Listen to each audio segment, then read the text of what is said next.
Can I just say that I've never heard of a game developer patching a demo?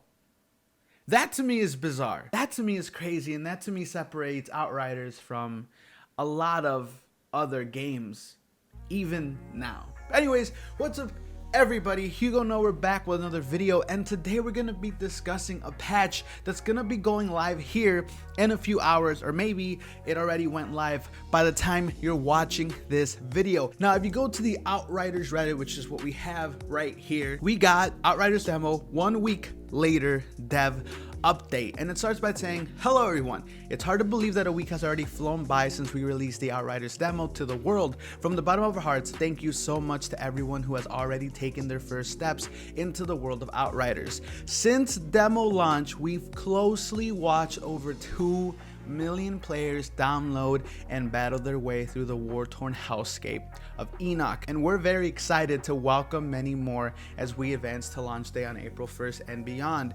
To that end, we wanted to share some bundled information about the demo launch week and our plans for the future. Now, it starts off by describing what happened with connection issues at the beginning of the demo launch last Thursday. It was kind of a mess, but in between 2-3 hours, the team managed to get everybody back online and playing. So I really did appreciate that, and something that I don't want it to go unnoticed, and I feel like a lot of people are noticing this. They are very clear communicators. They told us from day one, hey, we know we're having issues, hang in there, and they delivered. And that's something that I just want to see every single developer take notes on, because that to me meant a lot. Me being communicated with, you know, being let known what is happening behind the scenes, it's a way to win your player base over. We just want you to be communicating with us. A problem is not a problem unless you don't communicate with us. You know what I mean? The one thing that caught my eye about this is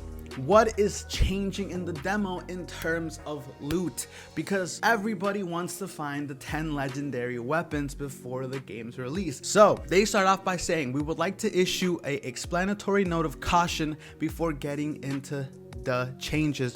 While we have balanced the main game with a certain progression system, this progression may be impacted by heavy farming of gear and or mods in the demo, as some players are front loading a lot of the progression, such as by trying to fill their mod library or acquire multiple legendaries within the demo content already. Their experience of parts of the main game may be impacted. I think what they're trying to say here is that if you start off the game with all 10 legendary guns, you're gonna blast through the first few missions no problem. So I think that's what they're trying to say here. Of course, it's every player's decision how to play the game for themselves, and we do not want to prevent people from farming the demo for gear if they enjoy it. However, we would like to ensure that this process is not overly simplistic, easy, or prone to exploitation. So what is going to be changing here? The most important one for me, changes to loot drops.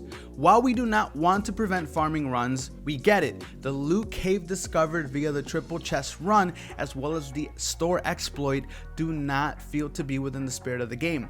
To that end, we are redirecting farming efforts to mechanics into the game that may be more enjoyable to players to play through and repeat.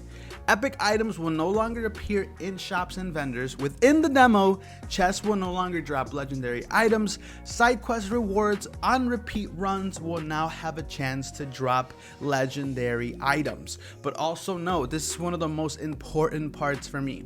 Drop rates for enemies are not being changed at this time, as we feel these are balanced quite well for the average player experience. RIP the captain. Can I get F in the comment section, please? I do like the fact that they are not changing the chances of you unlocking a legendary weapon. I think that's huge, because they definitely could have gone the Anthem route, right? Where they pretty much made the odds of you getting a legendary or whatever they were called in that game pretty much zero. So I like that they're not changing that, and I like, instead of taking pretty much all the fun away from the game, they're redirecting our attention to something else, to actually playing through a side quest. Something that I hope they don't put, they don't bring into the main game is chests will no longer drop legendary items. I really hope this is demo wise only, because even then it would feel nice getting a legendary in a chest, just pure dumb luck. I think that would be pretty cool. Maybe legendary gear, maybe weapons could be dropped by really tough enemies, but I just want to make the note that they didn't put it in parentheses, how they said in the first one, epic items no longer appear in shops and vendors. Within the demo parentheses, they didn't put that there. So I don't know, maybe they'll experiment with that. But yeah, those are honestly the ones that I feel worth mentioning. Again, if you want to read about every single thing that they're changing, make sure to hit that link. Let me know what you think of the changes down below. I would be happy to read them all, start a conversation with you down there. But that's about everything that I have for this video. Stay tuned for later today. There might be one more video or so, I'm not so sure. But thank you so much for watching. I'm Hugo Nowhere. You stay golden, and I will see you in my next video. Goodbye. God, I'm excited for this game.